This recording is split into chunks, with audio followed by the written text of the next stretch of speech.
কেটেছিলাম, তারপর এই চুল কাটার জন্য কত টাকা দেওয়া, কিন্তু রিপোর্টটা নেওয়ার যে রাস্তা থেকে ফিরলাম আর বাইরে বৃষ্টি করে আগে অর্ডারগুলো প্যাকেট করে নিয়েছি। তোমাদের আমি ই কমার্স সম্বন্ধে অনেক ভালো ভালো জিনিস দেখাবো। হাই হ্যালো হরে কৃষ্ণা। তো তোমাদের সঙ্গে দেখা হচ্ছে আরেকটা নতুন ব্লগে। তো আজ বুধবার, আজ সকাল সকাল ঘুম থেকে উঠে ব্রাশ করে পৌঁছে গেছি আমি চুল কাটতে। তো চুল আর দাড়িটা মানে চুলটা তো কাটবো না, দাড়িটাই কাটবো, কারণ চুল মোটামুটি ছোটোই আছে। তো আমি দোকানে চলে এসেছি সকাল সকাল। আর এই যে আমাদের এটাই দোকানের সেলুন দোকান, ঠিক আছে, আমার দোকানের পাশেই দোকান। তো এটাই যে সেলুন দোকান, এই যে আমাদের নাপিত কাকা এখন ধূপ দিচ্ছেন, তারপরে আমার চুল কাটবে। তো আমি হচ্ছে ফার্স্ট কাস্টমার, ঠিক আছে, আমি সকাল সকাল পৌঁছে গেছি, কারণ তারপরে আমাকে চান করে দোকান আসতে হবে। তো অনেকটা দেরি হয়ে যাবে যদি আমি দেরি করে আসি। তো এটা হচ্ছে ব্যাপার। তো চলো আমি এখন চুল কাটবো, তোমরা দেখতে থাকো ব্লগটা। আর চলো, তো চুল কাটা স্টার্ট হয়ে গেছে। আর ভিডিও স্পিড আমি 30x করে দিয়েছি, ঠিক আছে, মানে 30 গুণ স্পিডে ভিডিওটা চলছে, কেননা ভিডিও প্রায় আধ ঘন্টা লম্বা আছে। তো স্পিড না বাড়ালে তো ব্লগ অনেক লম্বা হয়ে যাবে, তো এই জন্য স্টার্ট করে দিচ্ছি। আর ভিডিওটা এত লম্বা হতো না, আমাদের নাপিত কাকার মাঝে মাঝে কখনো দক্তা খাচ্ছে, কখনো জল খাচ্ছে, কখনো এর সঙ্গে কথা বলছে। তো এই হচ্ছে ব্যাপার, গল্প করতে করতে চুল কাটা চলছে। তো তোমরা দেখেছো আগের লুক, আর এরপরের লুক দেখতে পাবে। আর আমার চুলগুলো মানে অনেকটাই কমে গেছে, ঠিক আছে, উঠে গেছে। আর চুল বেশি একটা বাড়ছে না, একটা এজের পর চুল বাড়ে না, কেন আমাদের বংশগতই, আমি কাকা জ্যাঠা বাবা সবার চুলই এরকম একটা লেভেলের পর দেখি বন্ধ হয়ে যায়, মানে ওঠা স্টার্ট হয়ে যায়। তো সেম হয়তো আমারও সেম স্টার্ট হয়ে গেছে, ঠিক আছে। আমি প্রায় 2-3 মাস আগে চুল কেটেছিলাম, তারপরে আমার চুলই বাড়েনি। আমি হ্যাঁ ম্যান ম্যাটার্স অনেকের জিনিস আমি সিরাম টিরাম এসব 2-1 মাস টেস্ট করেছি, 2 মাস না আরও বেশি হবে, প্রায় 4 থেকে 5 মাস আমি টেস্ট করেছি, কোনো রেজাল্ট হয়নি। তো জানি না এগুলো স্ক্যাম কিনা, তো বলছিল যে হবে, তো হয়নি, সেটাই বড় ব্যাপার। তো দেখা যাক, তোমরা দেখতেই পাবে। তো শেষে কেমন চুলটা কাটে আমাদের নাপিত কাকা।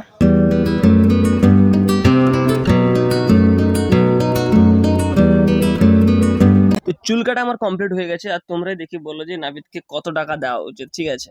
তো এই চুল কাটার জন্য কত টাকা দেওয়া উচিত তোমরা কমেন্ট করে বলো। তো চলো বেল্লা যাওয়ার জন্য রেডি হয়ে গেছি, এখন আমি বেল্লা যাবো। তো আজকে প্রচুর কাজ আছে বেল্লাতে, প্রচুর কাজ আছে, মানে এক A4 কাগজ নিতে হবে, কম্বো নিতে হবে, হলুদের জন্য চিকচিক নিতে হবে, তারপরে তোমার কি বলো ওটাকে, একজনের প্রেসক্রিপশান দিয়েছে, মানে প্রেসক্রিপশান রিসিপ্ট দিয়ে তার রিপোর্ট নিতে হবে, তারপরে মোবাইলে ডিসপ্লে নিতে হবে। মিশোতে যে তোমাদের বলছিলাম যে কার্ড দেবো, সেই কার্ড প্রিন্ট করতে দেওয়া আছে, সেখানে খোঁজ নিতে হবে। আজকে দেওয়ার কথা, মানে কালকে দেওয়ার কথা, কালকে যাইনি, তো আজকে যাব, তো সেটা দেখতে হবে। তো আরও অনেক কাজ আছে, তো চলো এখন না বেরোলে দেরি হয়ে যাবে। তো কাজ আমার সব কমপ্লিট হয়ে গেছে, কিন্তু রিপোর্টটা নেওয়ার যে রাস্তায় সেখানে রেলগেট, আর আসার সময় প্রায় মানে ঢোকার সময় আধ ঘন্টা রেলগেটে ছিলাম।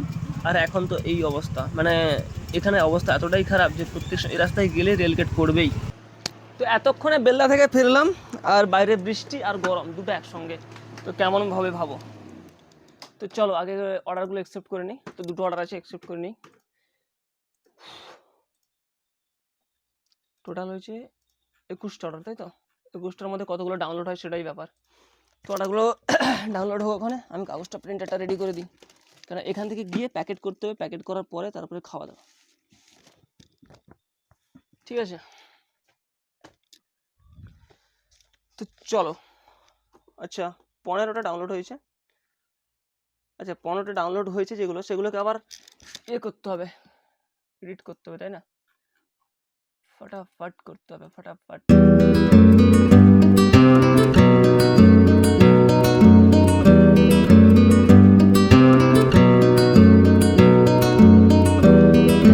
সেটার জন্য আমি ফেসবুকে পোস্ট করেছিলাম, কিছুজন কন্ট্যাক্ট করছে। তো ইউটিউব যদি থেকে দেখে থাকো, তো যদি কেউ নিতে চাও, টি শার্ট প্রিন্টিং মেশিন ভালোই আছে, মেশিন সঙ্গে প্রিন্টার, কিছু জিনিস আছে, পিলো আছে, অনেক কিছু আছে।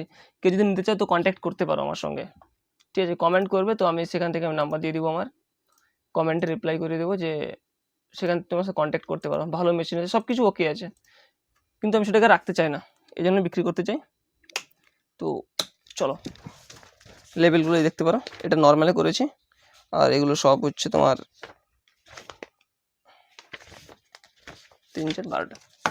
তো চলো, তো বাড়ি ফিরেই আমি ফটাফট করে আগে অর্ডারগুলো প্যাকেট করে নিয়েছি, কারণ ডেলিভারি বয় আমাকে কল করে দেয় যে আমি আধ ঘন্টার ভিতরে যাচ্ছি, তুমি তাড়াতাড়ি রেডি করো। কেননা ডেলিভারি বয়কে দাঁড় করালে ভালো লাগে না, কারণ তাদেরও লস হয়ে যায়, কেননা তাদেরও কাজ থাকে, তারা যত বেশি পার্সেল দিতে পারবে তাদের পার্সেল অনুযায়ী ইনকাম। তো জন্য আমি কোনো সময় দাঁড় করাতে ইচ্ছে করে না, কিন্তু অনেক সময় কী হয় বলো তো, তারা কল করে না ঢুকে যায়, তখন কী হয়, হয়তো পার্সেল রেডি করা নেই, তখন রেডি করে দিতে হয়, একটু দাঁড়াতে হয়। তো চলো, আজকে আমি 15টা পার্সেল, আর আমার পার্সেল প্যাকেটগুলোর সাইজ এই জন্যই আলাদা, কারণ আমার প্রোডাক্টগুলো আলাদা আলাদা আছে।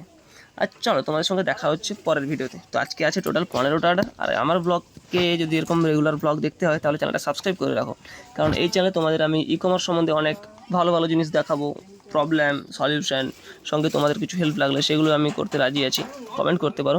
তো চলো চ্যানেলটা সাবস্ক্রাইব করে রাখো, দেখা হচ্ছে তোমাদের সঙ্গে পরের ব্লগে। ততক্ষণ নিজেরা এবং নিজের পরিবারের খেয়াল রাখুন, আর চলো রাধে রাধে।